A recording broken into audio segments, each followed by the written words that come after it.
So what's up, man? It's the first time I see you in a minute, man. What's going on, man? It's the first time the listeners that didn't talk to you in a minute, man. This is, you and I were talking on the side a little bit, about some things, but man, you've been through a lot since our last interview, and I've been through a lot since our last interview. So, um, I wanted to do this episode with you, man.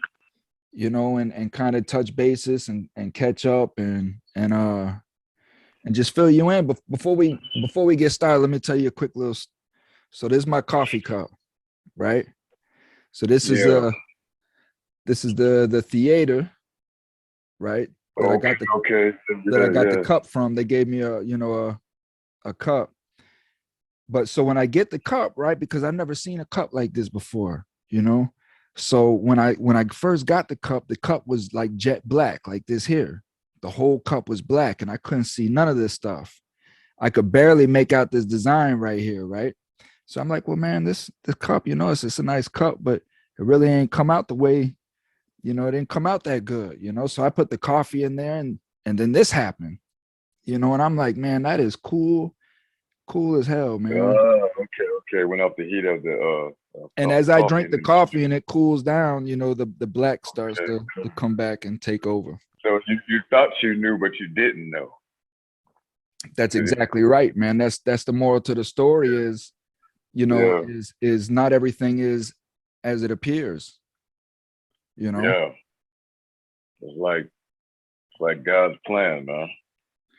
And at first glance, um, without truly knowing the element of what it was, I kind of disregarded it, you know.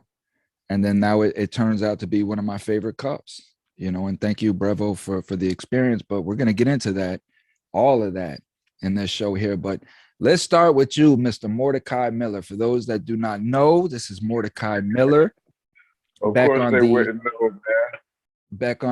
Thomas FreeMe TV and podcast show. If you have not caught the first episode, I implore that you do go back and catch that episode. Is a very, very powerful discussion that Mr. Mordecai and I have. And things kind of spiraled out of control. He was in a turbulent time, I was in a turbulent time. And let's have it, man. What happened? What's going on with you, brother? Oh man. No more papers, I just have to go ahead and get out of the way. First of all, thank you, Lord, my Savior, Jesus Christ, for us being able to have this meeting, man. And Yeah. it's funny is, it's at the same spot, that the first one was. Well, obviously it wasn't the last one, but uh the same window, same lighting. I'd say even, the month down the line, way different guy now, way different man. Considering, just getting out of Rice Street, Fulton County. Shout out to anybody who's locked down, man, right or wrong or whatever's going on, you know, shout out to anybody that's locked down. It's during this pandemic or just period or just especially just doing everything that's going on in the world to be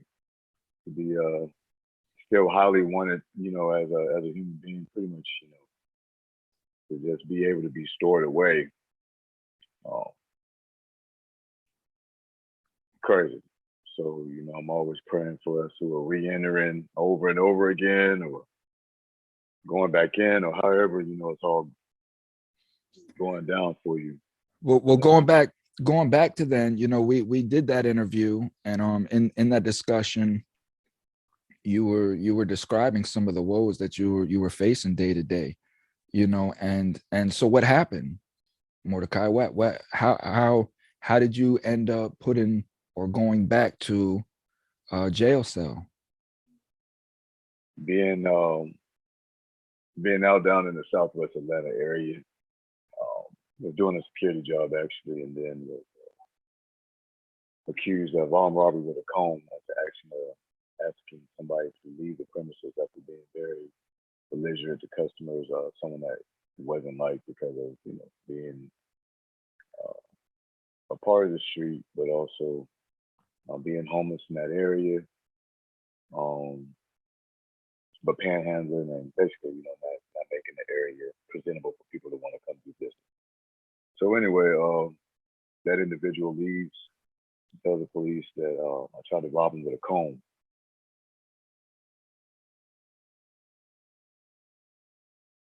Mm. How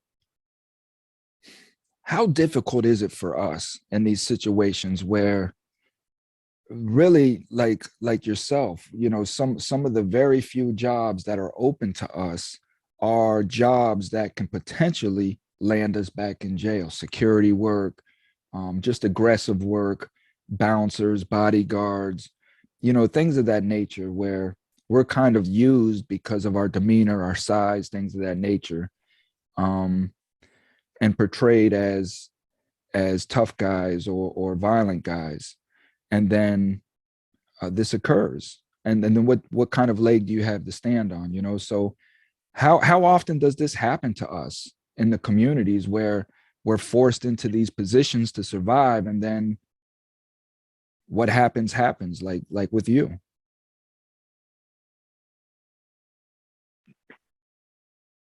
I mean, so many ways to look at it. Now that the tests have been, passed.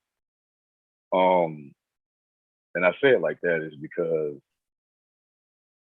even in the midst of battling, also separation from family at that time going on.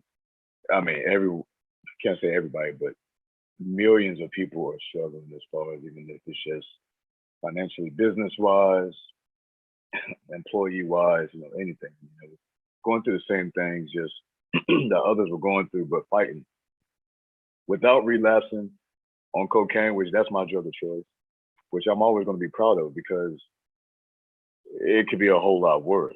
Um, so much was just going on with just trying to hold it together, period. But that right there, and even with them knowing that I'm a United States Marine Corps veteran, and I will say that as well because that was mocked, on body cam. It was mocked at me. You know, people around there who know me with different businesses, were being witnesses, were trying to ask and see what's going on. The Veteran Justice Outreach Program um, did nothing but send a social worker, and I still haven't seen that gentleman to this day. Mm. Um, you know, spiritually, I advanced to where I need to be able to even do this interview. For one, two, uh, once I stopped being mad, um, which even also fuels you to be able to want to make sure that things are shared. You Mm. know, at being a Marine, being a grunt, I understand that my walk for us as believers um, and disciples to understand that we're in a spiritual warfare. So it's when it blends with the reality of things and what your trials and tribulations and what you're going through, you just understand that it, some of the best training is to be able to actually go through something, even if it's the worst experience. That happened right after I got certified with Lee Robbins' reentry program. On July 8th, I had graduated. I got arrested July 28th. And at that time, I also lost cousins I saw and rekindled with family. Had seen my mother. My mother made a beautiful accomplishment up in Indiana with the American Legion. Uh, that was also the last time I saw my stepfather, who I loved very much. He passed away while I was locked up. Um, so, in 6 or 7 months, things can really change anyway. Um, Mm-hmm. and have no way to let anybody even know. My ex, which was my ex-wife, was always a go-to because we were together for so long. But having a disconnect now from family, but the disconnect was already going on before. It just made it even worse. But ultimately, it was just about getting closer to the Most High anyway. Well, mm, and really seeing how bad our politicians are, well, and how bad they that's. are, how much worse they're getting. You know what I'm saying? Like how much worse they're getting. I don't even think that it's getting that they're getting worse. I think that they're just becoming more blatant, right? It's more in your face now because I think that these politicians actually think that they've gained full control over us, and now it's just in your face. You see it from Pelosi, you see it from Harris, you definitely see it from Biden, you see it from these representatives where it's just in your face as to this is what we're doing, this is what we're telling you that we're doing, and it's too bad. But I wanted to respond on what you had said about the programming and things like that because a general consensus, especially. Hey, bro, and what I missed, like somebody had called me, so I had to decline the call. So the thing was still going, but I couldn't hear you because it was ringing in my ears. Like I know I missed like something very important. Well, no, it's just what I was saying is that I don't think that it's so much as the politicians getting worse. It's just they're becoming more blatant. It's more in your face because they feel like they've gained control over the American people, and now it's almost as if Well, it's just in your face. You could see it with Pelosi, Biden, Harris, all of them. But I wanted to go back real quick before we touch on that, on what you had said about the programming, because what you said is very important and it's very powerful because we have a lot, the blue collar American stigmatic viewpoint is when they hear somebody's story like yours, the first thing that they want to say is that here's an individual that's making excuses for himself. There's programs out there. Go get a program. There's plenty of opportunity. You even have some of these white liberals saying now, that you're a black man. There's plenty of opportunity and programs for black individuals these days. So when you hear these, right, how much, and this question is for the listeners because I know you, right? But the question is, how much are you really making excuses for yourself versus really trying to get programs that can help you because you want to be successful? you know what? This is there's excuses for a lot of things. Matter of fact, a lot of what we all go through were built off excuses. You know, even rich people make excuses. They just know how to get paid for them. But at the end of the day, they're just they're facts. And when you can say something's factual is because you've actually had them. I would say unfortunately, but fortunately, uh, I did become a part of the system to understand when to first of all not care when someone's trying to make me feel bad about what I've been through, because that's how I know that it's that bad or that's what the law is, or I grunted it. Most people don't finish probation and parole. I owe nothing. I will give God the glory in wherever aspect it was, because I've been to Cobb County. I thought that was the worst. I've been to Hillsborough County. That's where it's ever even started for me. And Rice Street, Fulton County is worse than Cobb. I mean, I say it this way, since I go ahead and pick up why I say anything about politicians is because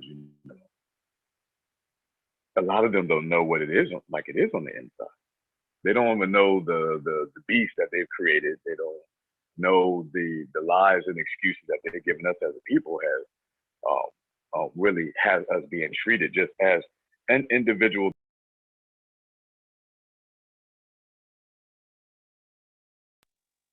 No, for individual breathing.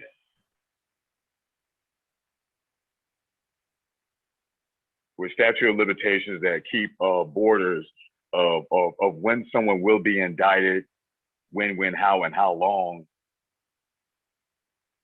And I would say I've been successful in just being able to survive it, to grow spiritually, to know that, I mean, I have family mad at me right now because they saw armed robbery. They don't know the logistics. They don't know my story, which no one ever does until, hey, I come on someone's show, or I put it on my own show, or I'll let someone know when I meet you.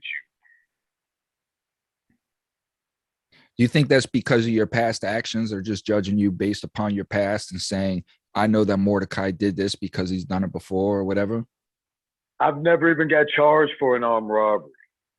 I'm a violent offender. Don't get me wrong. That's not even just due to having PTSD or whatever, just trauma, period.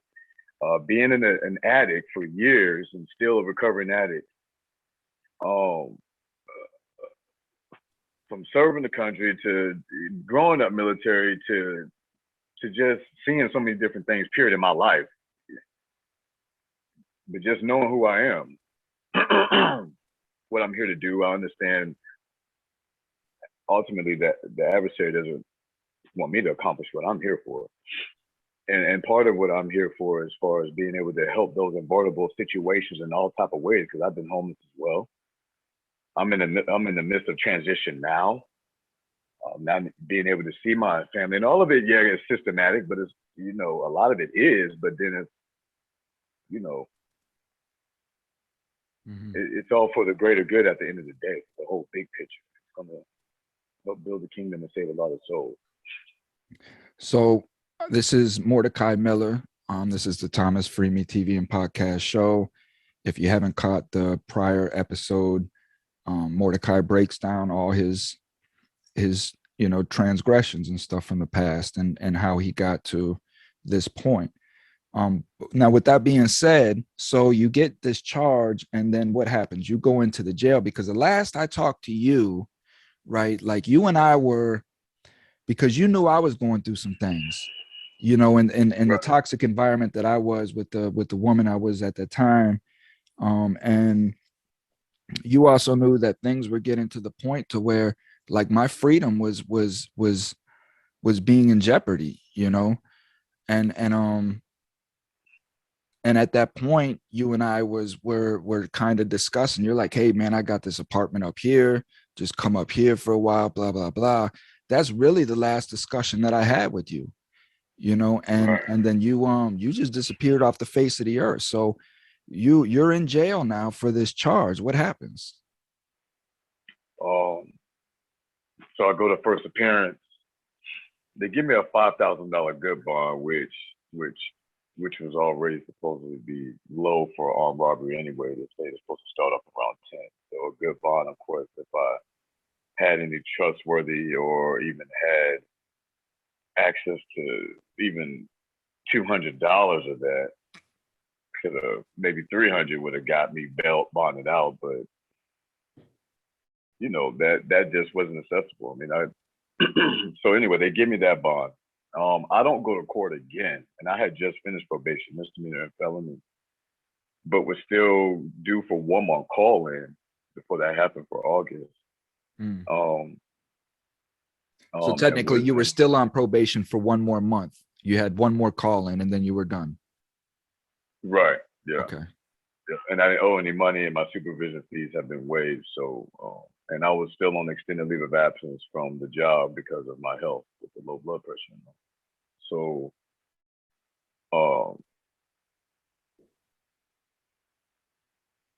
get in there, first appearance. Don't go to court again until January 5th of 2022.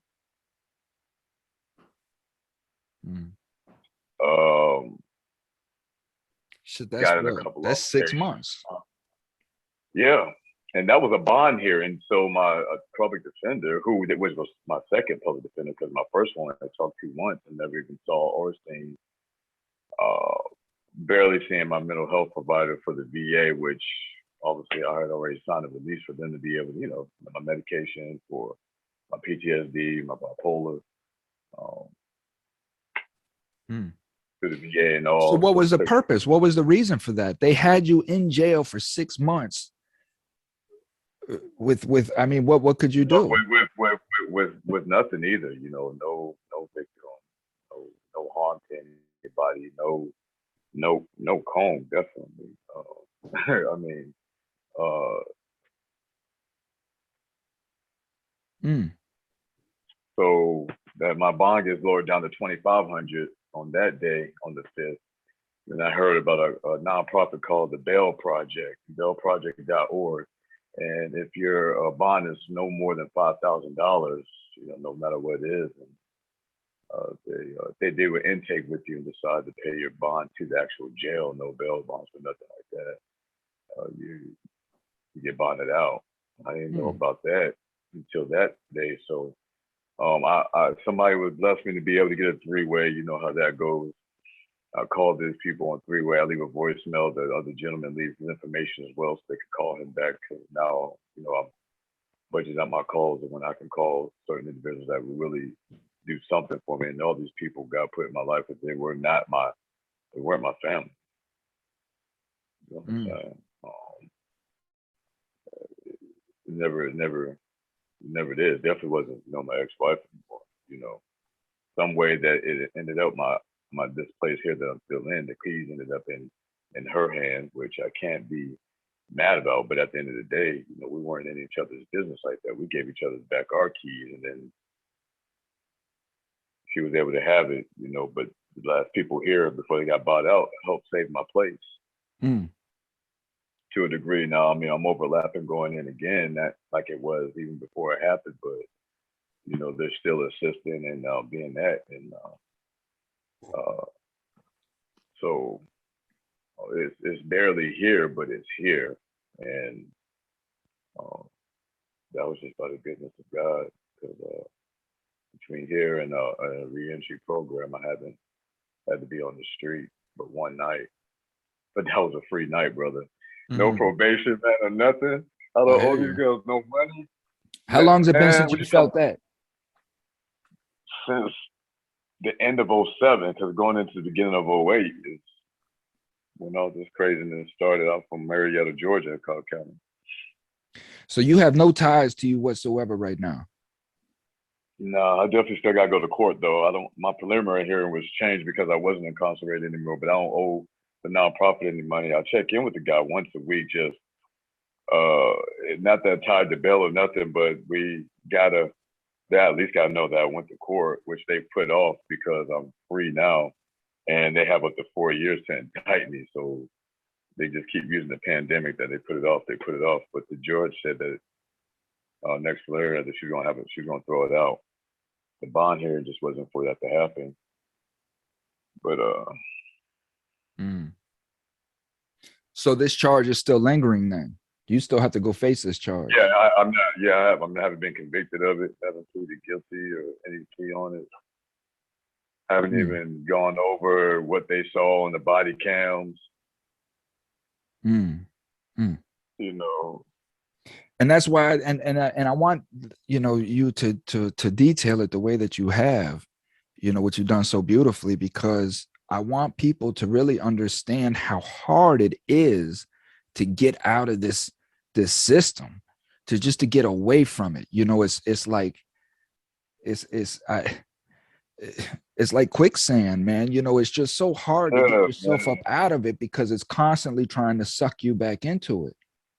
And I didn't stop there with that Veterans Justice Outreach Program. I went on the computer, man. You know, uh, that social worker that came and saw me. You're talking in November, like right before Thanksgiving. Uh, Back and forth with they on the inside, the mental health director is telling me, with the social workers and stuff like that, telling me, oh well, first of all, you give me a discharge summary saying that I'm going to Fort McPherson. I have an honorable discharge. We got all that out the way. My blood work's coming back, so I'm taking my medication. I've been in an altercation in there, a couple altercations as far as self-defense wise or whatever. But that doesn't go against what's going on with me. I did do 28 days as far as hold time for that, but that couldn't be done because of the pandemic on the inside. Um, they are testing almost every week. The law libraries seem to go out of whack here and there on the kiosks, so I guess you ain't no guessing.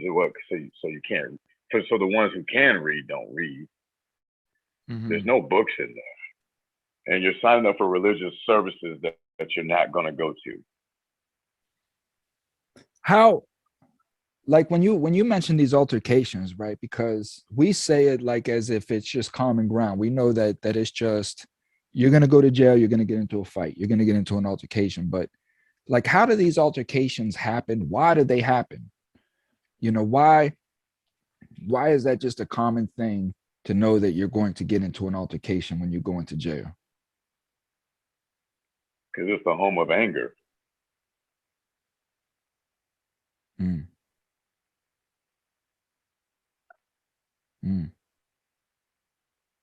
And how does altercations begin? Like, you come out of your cell, you're just going to get breakfast, whatever. Like, how does that turn into physical violence?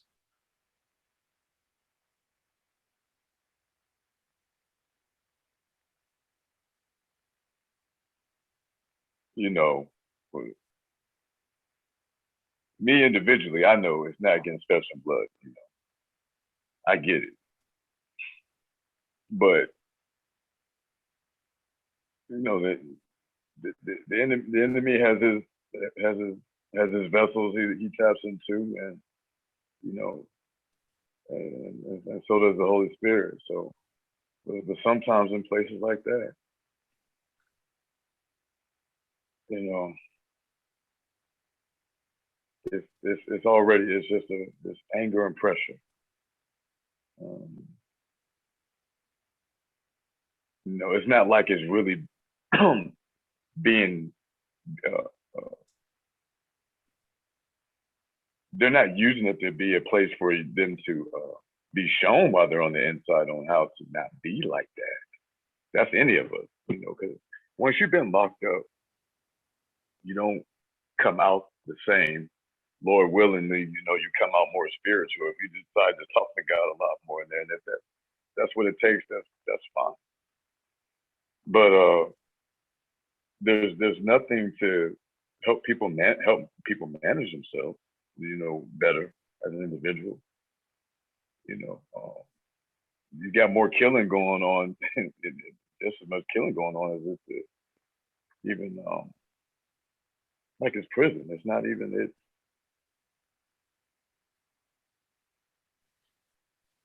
A lot of anger. Well, that's, you know, a lot of trauma. People with all kind of trauma. You know, it's the bad side of a mental hospital. You know, a rehabilitation center where you're not being rehabilitated. You know, putting TV in a dorm is not rehabilitating anybody. Letting people have access to tablets to just buy movies and music, commissary, you know. Mm-hmm. And that's how it was for me. I guess it was waking up, like as soon as my eyes opened up, you know, I was tired. You know what I mean? I was just tired from just knowing what the day was going to bring, you know. So you kind of just, it's like you have no hope. You know what I mean? You already know what the day is going to bring. There's nothing positive is going to come out of this day unless I force it out of some small crack somewhere. And we look for these things, but they're very hard to find. It's very, very elusive, you know, positivity in prison. So it's knowing that it's just everything, man. You know, the disrespect, maybe you have a disrespectful cellie, you know what I mean? And just, he's not mindful of anybody else but himself. And he's doing things in the cell just to purposely agitate you. You know what I mean? Because he's got internal issues, as you've described this. So it's just dealing with somebody like that and trying to avoid altercation. And you try to avoid this altercation as much as possible, because altercations in jail are not like out here where you hit somebody once or twice and then, you know, a bunch of people break it up or whatnot. Like, you're fighting, you know what I mean? Like, you're fighting. And if you don't know how to fight, depending on the empathy level or the person that you're fighting, he may stop, he may not, who knows? You know, who knows where his mind will go.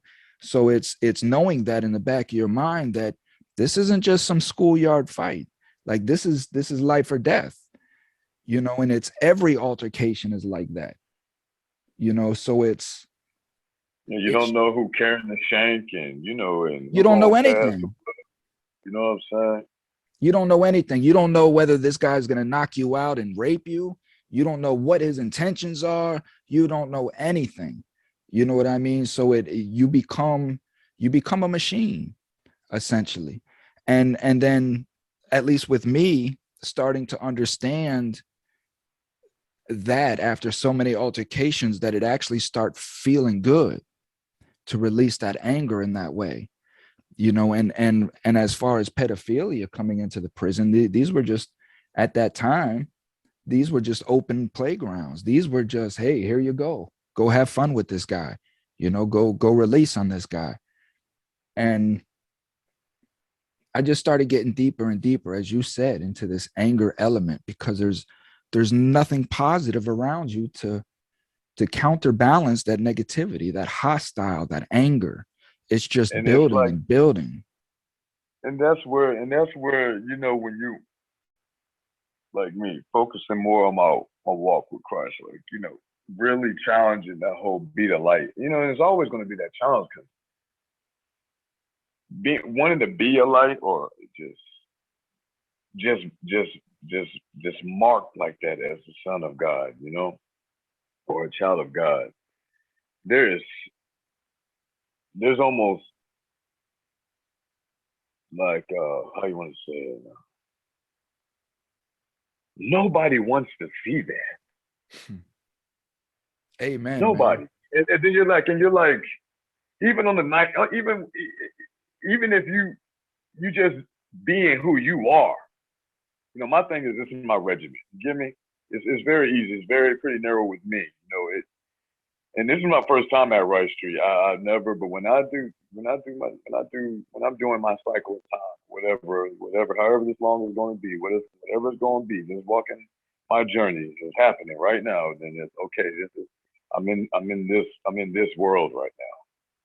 Then my thing is spiritually, um, and and there's been a couple of times, get my hands on some weed or something like that. I've smoked. It's crazy how easy it always is to bleed the black market into a place that's already going to be a dungeon because of the demons that everyone has, and the trauma and the mentalities. And even I've even met some pastors and ministers who choose to say they'll have that label, and they they switch or change or show sides of them, either for survival or just to be able to get a soup out of somebody. Hmm. So you see a lot of, you're always going to see the world for what it is, no matter where you are. But then you If you're see if you're how conscious to it. yeah, you're conscious to it. But the younger generation under me, let alone you, and oh my God. Well, I mean, this is kind of what we're going to get into as well, you know, is moving from that experience. Why you're going through all of that, I'm battling my own demons inside my own little prison that I formed, with this toxic relationship that I was in. And I knew that I had to get out. you know you and I had made these plans, and then I couldn't hear from you anymore. But now moving into August, like, I'm at the point to where I'm like, you know what, I'm just done with this, because I deserve better than this.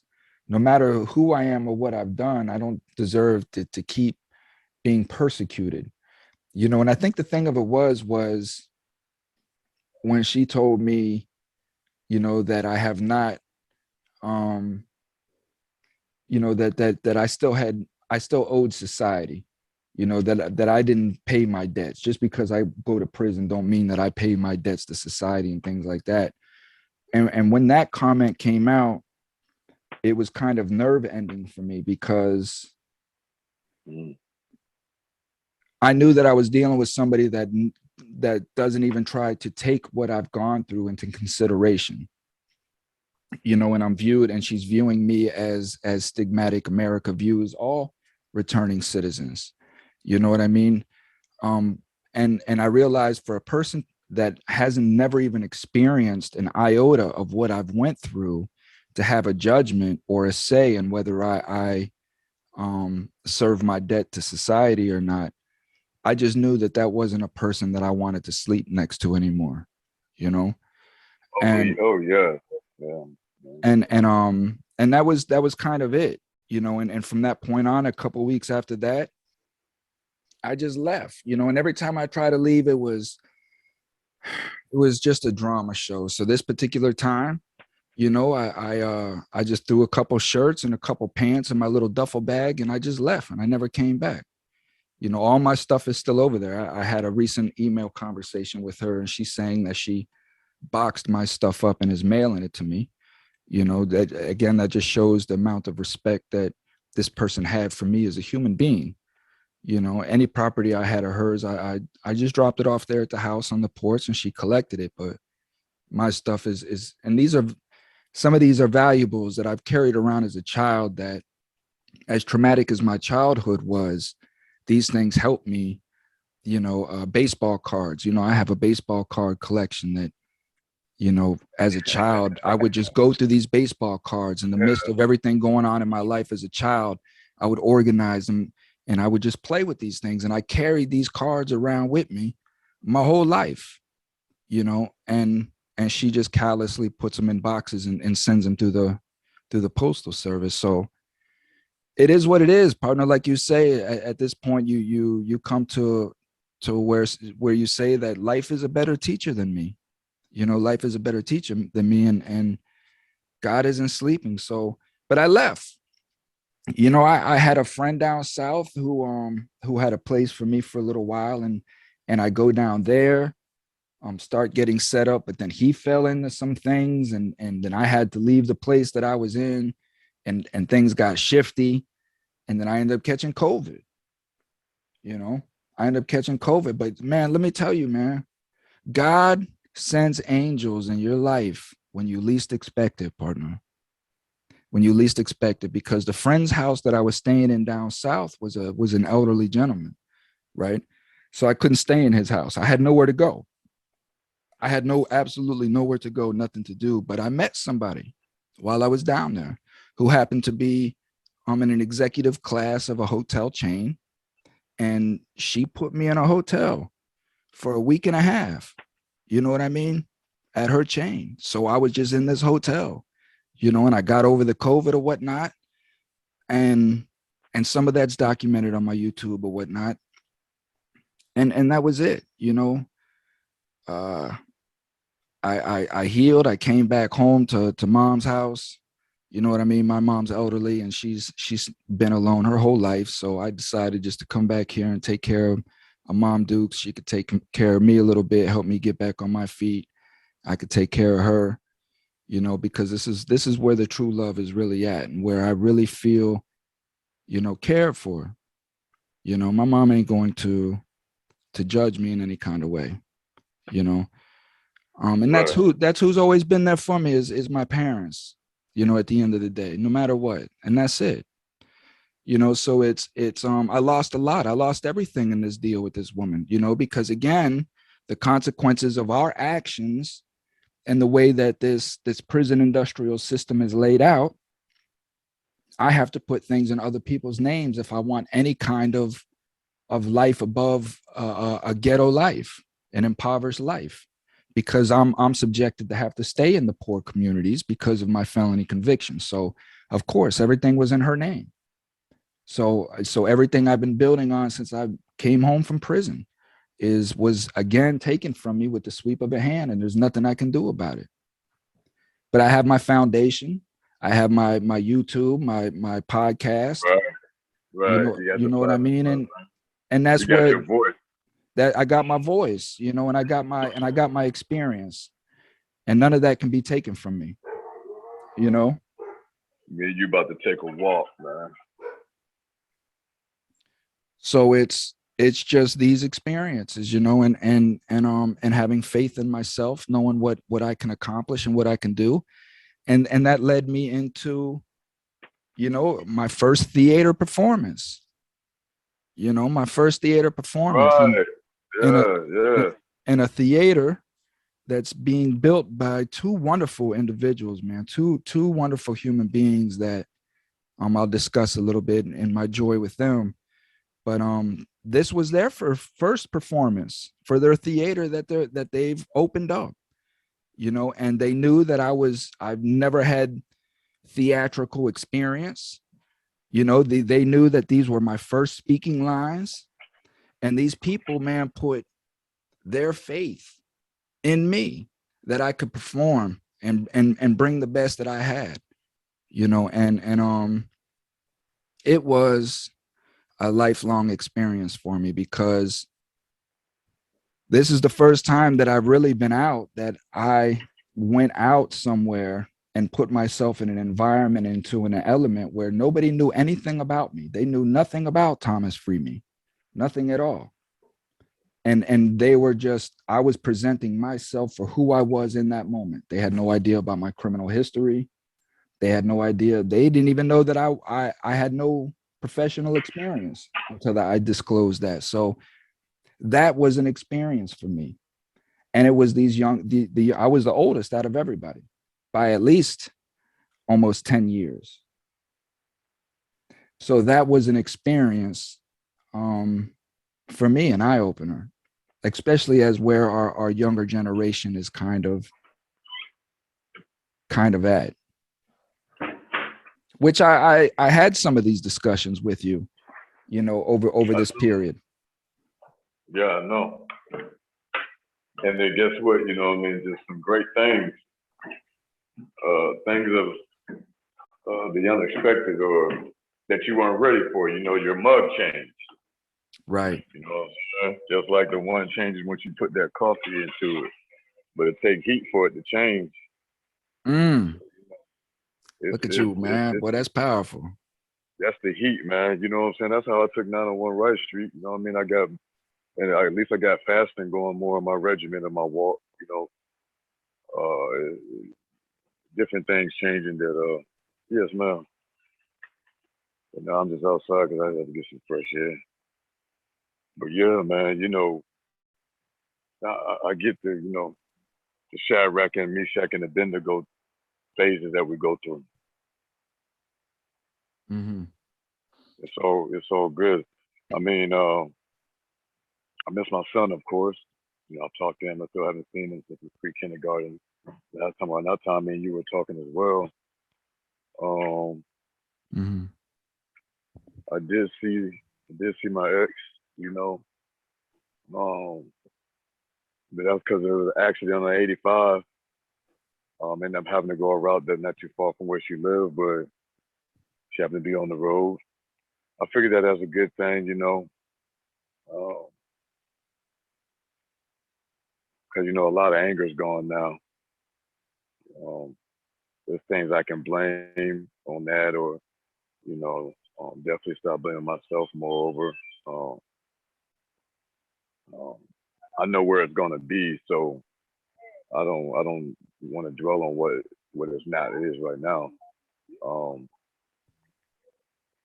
but you know, baggage is baggage, and I just getting myself in a position to where I just for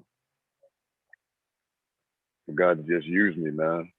You know, whether it be like motivational speaking, whether it be whatever it is going to be able to start connecting with people using these certifications I'm blessed with, man, and for us to, you know, like you said, we the other day, really put ourselves out here, man. You know, um, letting people know what's going on.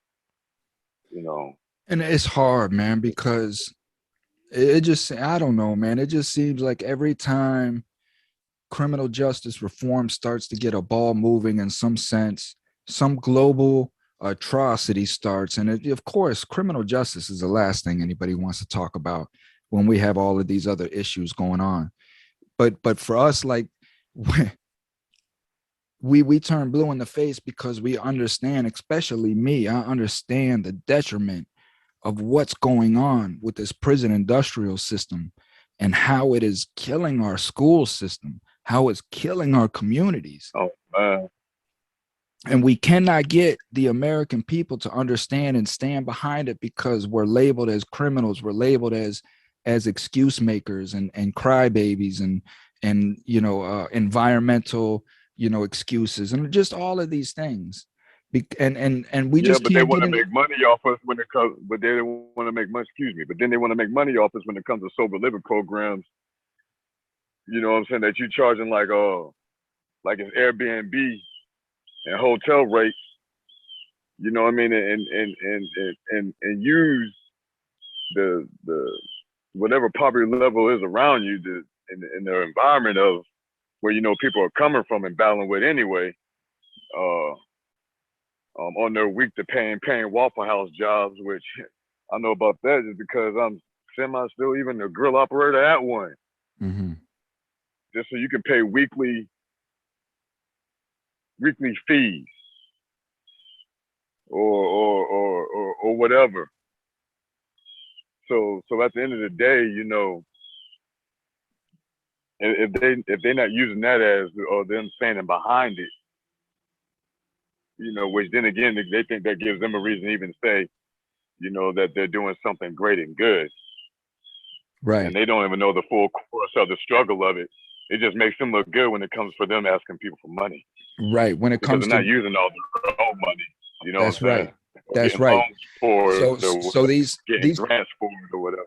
These companies that are standing out and saying that they're hiring felonies, they're felon-friendly companies, and all of that is because they're getting grants for hiring these felons, right? There's perks for them hiring these felons, but what's really going on with these felons? Are they advancing within the company, or are they just being enslaved at the bottom with no advancement? Because I don't see any of these felons becoming executives. You know what I mean? So how far is it that they're really willing to go? And are they just hiring these felons just for the grant money and for the label of being felon friendly? There's a difference. So, and speaking in that, it's like this, so I posted just a short while ago, and it happens to be going kind of viral on TikTok now, right? But it's in Charlotte County, an accused pedophile was found dead in his cell with fabric tied around his neck. Right. And he had, just disgusting, like these pedophiles, multiple counts in different areas. But the point of what I'm saying is, I post this video and it already has 30 or 40 comments. And the comments are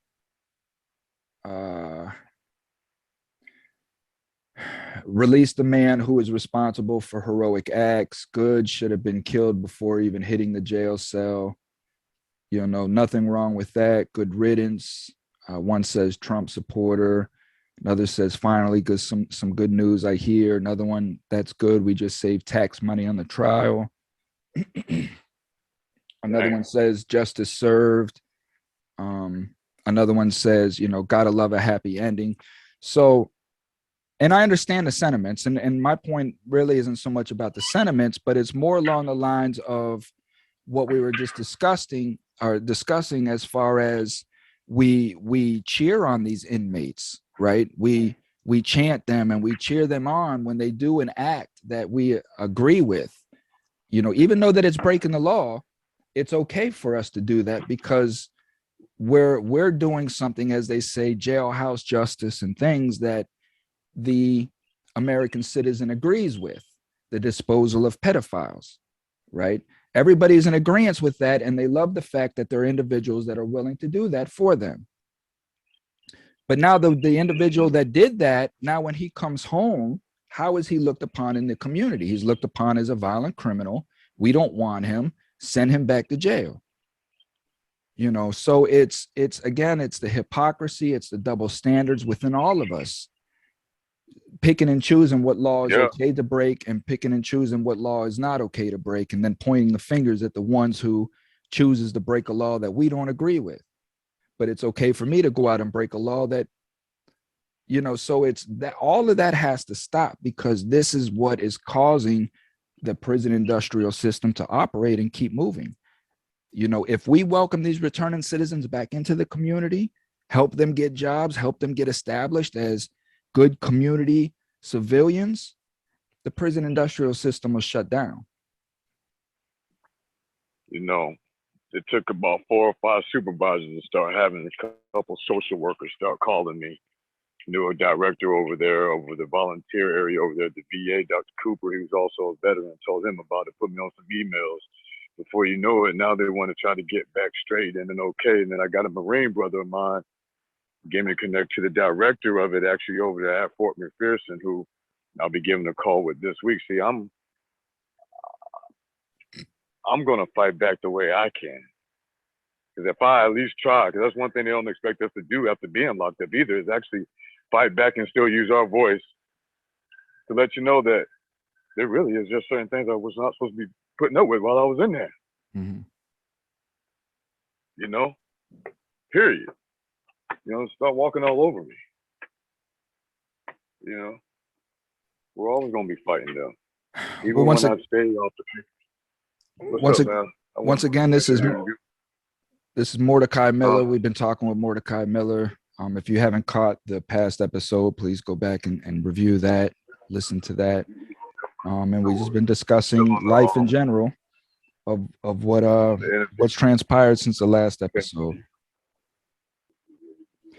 If any of the listeners would like to help Mordecai, you can Cash App me or Mordecai. He'll give his Cash App. I have merchandise in my store at www.streamlabs.com/FreeMe Podcast /merch. You can purchase that. And if you leave a note on the purchase, Mordecai Miller or MM, then the proceeds will go to him to help him try to get established and what he needs. What do you need, man? What you need to get up on your feet, partner? Man, a bunch of prayer, because that's what always works. And I'm really just want people to keep tuning in, you know what I'm saying? Keep supporting people, not just of our statue or what we've been through, but pour into somebody that and mean it genuinely, you know what I'm saying? Me, it's easier to get things from people with a nonprofit. I hate I had to say it like that. But I'm learning the business on both sides with a lot of different things. And it's almost like I'd rather just legally ask people for money with a platform than when you can prove what your platform stands for so much, but just to speak about it, than having an office and a nice whip or a nice house. I do have a suit. I just don't have a reason to wear it yet. Yeah. All of that's coming. No, and we're gonna, like with my foundation, man, we're gonna start establishing, first and foremost, community centers where individuals can reach out to us that are having issues mentally. They're unstable, and maybe these counselors, as we clearly define, these social workers, these counselors, they don't care. And there's so many individuals out there that feel hopeless. You know what we need? We need shipping containers. That's what me and you need, so we can build our own reentry home. We need shipping containers. We got to build it. So anyone who's really about running, want to help us, we want to be able to help people with this housing situation. It's horrible. You know what I'm saying? Just being able to put people off the street helps a whole lot. Where they don't have to feel like they already feel like they're indebted to society. So, don't let them come in already, piling up debt with you if you're really helping them. Mm-hmm. Shipping containers. So, shipping containers, man. You want to build some reentry homes for reentry of every level there is, especially even coming out of the military. Again, This is something we had tried to start about. I know some people trying to help, wanting to do some things for veterans, but you know, Mm-hmm. reentry just period all the way around the board. That's what I want my firm to be doing. That's what PM Consulting is going to do. I've had to dissolve a company with another business partner from before. That's probably one of the best decisions he's ever made. Mm-hmm. Sometimes, you go inside too for God to separate you from certain people as well. Um, it's just trying to go to the next level. Not everybody can go. I'm glad that me and Thomas are on board on the same side, Yeah, no and question. our voices are always going to get heard. You know what I'm saying? Spiritual rehab is still on the scene, man. I'm just looking for a studio to keep recording out of. But again, my voice is going to get heard regardless, you know? So I'm just walking through the apartments here now. It's hard to, I've been out a month now, man. But I hear the birds. Yeah, we're gonna start doing more and more shows and hopefully get the weekly show going. And for the listeners, I will have the video portion of this out here on Spotify. Spotify's got released now where you can, view the video. You can put video on Spotify. So yeah, I'll put the video up on Spotify. YouTube demonetized me. So again, I'm not too keen on putting my stuff on YouTube and promoting their channel so much, because they're doing absolutely nothing to help me survive. So but Spotify has been, man, they haven't touched my stuff at all. None of my stuff has been censored on, and there's nothing to censor. It's just discussions like this here that you and I have, but yet YouTube and everybody else wants to censor these discussions, and that's the thing is these other quote unquote convict channels that have 20, 30, 40,000 subs, they're being promoted by these channels because they're part of that agenda. They're just exploiting the violence in prison for likes and subscribes, and it's doing absolutely nothing in criminal justice reform, period. And it just adds, it just keeps that stigma going. And any convict, true convict that I know is a convict, you know what I mean? They speak out against these channels. They hate that these people are out there doing that, but yet they portray themselves to be hardcore convicts, and because that's the image. That's the image that people like to see, is that tough guy, chest out, I've stabbed 100 guys kind of, mentality. But either way, life is what it is, partner, and we just deal with what we got, and we keep the faith and we keep it pushing, man, and just try to stay out of people's way, man. Yeah, and try to stay in shape. I will say for 39, I feel great.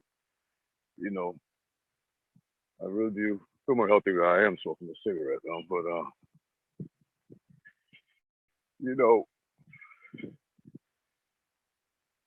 we're getting real close. You know what I'm saying? That was just a breakthrough for you. You know what I'm saying? Being able to do that play. Being able to be a light everywhere you go, man. You know what I'm saying? And that's like the main goal with me. I know a lot of times things can, if you let your struggle can turn you dark, and that's not really what it's for. You know what I'm saying? That's not really what it's for. Amen, brother. Preach. Yeah, it's not to put the lamp out. It's to turn the lamp on or make it brighter so it can light up bigger rooms. So I believe that God, will put me in front of people where they're gonna hear what's going on. You know what I'm saying? They're gonna hear what's going on, because at the end of the day, our votes putting people in, whether we vote or not, is going in. And these people, you mean to tell me you don't know that you're just serving some individual cold oatmeal and cold grits that you could fold up and hold like a pizza every day? Every day? And say it's nutritional?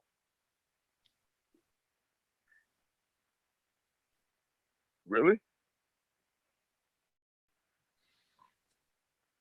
Oh, okay. Or breathing in mold? Shit. Man, or not revising your handbook and addresses for people to be able to write things that's going on when your public defender won't come and see you. Or even your mail being able to get out. Or even your mail even making it to you. Come on, man. Yep. Well, Mr. Mordecai, I got to get out here and get these people their money, partner. Oh, yeah, man. Most definitely, man. You do that. And God bless you, man. It's always a pleasure, man. I appreciate you walking with me today, literally. No question, man. You're gonna be able to make the 5K. I'm going up to, so for the listeners, I'm going up to Atlanta in the mid-March to do a 5K walk up there for a friend of mine, her mom's birthday. So she actually excluded me from the walk. You know, she was like, nah, he's not gonna walk, but he can go. I'm like, you know what, man? How far is a 5K? And I'm like, you know what? I could walk that. Let me walk that. And then I invited Mr. Mordecai here to join us. You coming? Yeah, man. Hey, man. Hey, you say there's a 5K. It's for a good cause. But at the end of the day, think about all the people you can be around. Well, that's exactly it. That's exactly it. I may go live. I'm sure I'll walk that, just do a martyr and throughout the city, throughout the week. Like that ain't. Yeah, I may go live from YouTube, man, off the cell phone and just do a walk with the people, man, on see what we come across. I think it'd be a wonderful thing. Yeah, it's gonna be all right. They got us. I think we're wearing some lime green t-shirts, man. I don't know what these people, you know how people get carried away with the stuff, but whatever, man, whatever makes people feel good, man. That's what Thomas FreeMe is about. Doesn't matter. I don't care about this stuff anymore, man. People smiling and happy and communal with other American citizens. That's all that matters, man. Mordecai, you with me? Yeah, hold on and kick me out for a second, bro. Trying to get back in. I don't know. Can you hear me? Yeah, I can hear you. I can see you too, partner. There you go. I thought I was like, oh, okay, he had to really go. Well, it's another real conversation, partner. I'm glad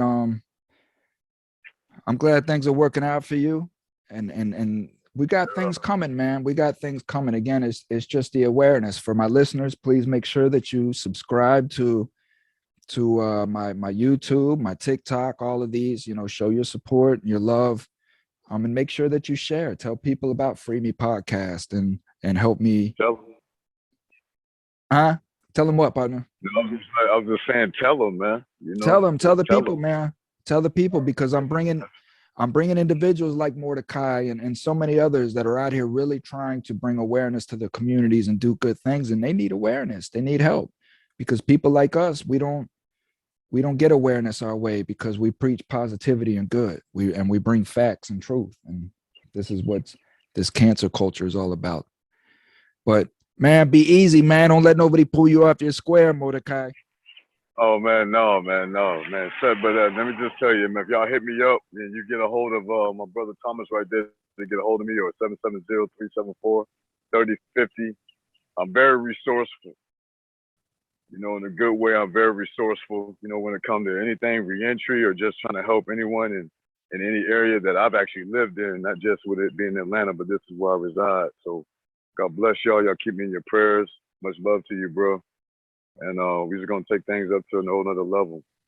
You got a show too, right? Even though that you haven't produced anything in a while, but you still got content out there, right? I still do, man. You can go on iHeartRadio, Spiritual Rehab by Mordecai. You can also go to Spotify, Spiritual Rehab by Mordecai. There's still around about 32 episodes. You can still check it out. It's still internationally known. Actually, the numbers, I've been downloading and done some decent numbers while I was away. So I thank God for that. So people still being able to find it and tune in, man. All right, man. Well, until the next time, like I say, we're going to try to start doing this weekly on Sunday, man, just to touch in and what's going on, touch bases and whatnot. And so that's the thing with me, is consistency. And I think that's probably what frustrates a lot of my listeners. I don't know, because they never respond to me, but it's because I'm all over the place. Yeah, I'll drop 4 episodes one day and then may not drop no episodes for another couple of weeks. But I urge my listeners to understand, I'm out here trying to survive. I'm dolo in Oh, this. I yeah. have nobody out here trying, nobody markets, Okay. nobody pushes, nobody does my editing. This is all me. And then I got to turn around and drive Uber for 6 to 8 hours every day. So I just do it when I can do it. So please, I may understand your frustration, but have patience with me. But I say all that to say I do need to start coming with consistent shows weekly that the listeners can depend on them being there. Yeah. You know. So Most definitely. much love, man. Much love and respect. Take care of yourself, partner. Stay safe. Stay blessed. All right, you too, man. Bless. Peace.